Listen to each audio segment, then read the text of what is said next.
Adam Schiff, mortgage fraud, and the government's investigation. Let's get into it. On August 5th, 2025, the government announced that it was investigating this man, Adam Schiff, a congressman of California and former assistant United States attorney, a prosecutor that loved to go after people and loved to point the finger. They're alleging that Adam Schiff purchased a home in the state of Maryland while at the same time residing in California. And when he purchased the home in Maryland, on the documents, he claimed that that home was his principal residence, aka primary residence. Now, you can only have one primary residence. You can't have multiple. And they also say that at the same time he filled out this form for the favorable loan terms, for better interest rates, lower down payment terms that a primary residence gives you, he also filled out another form in the state of California. This one, the BOE 266. Now, we don't have the actual form he filled out. We can't get that online right now. In this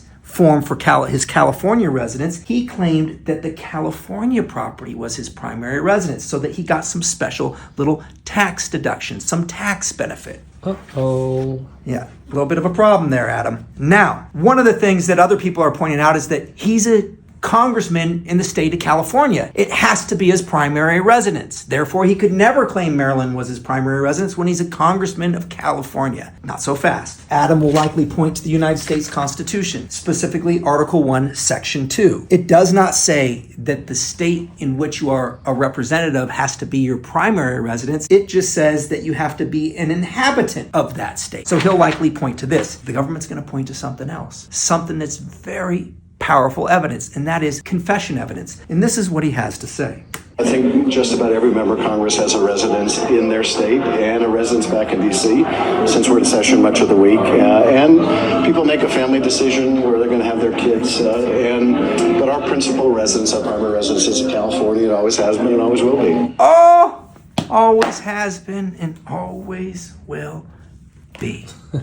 Don't go for those little shortcuts, those little favorable loan terms just to claim the primary residence. Adam, you got to play by the book. You live by the sword, you die by the sword. Let's see what happens. I like your haircut, by the way. Thanks, buddy. Looks good. Thanks.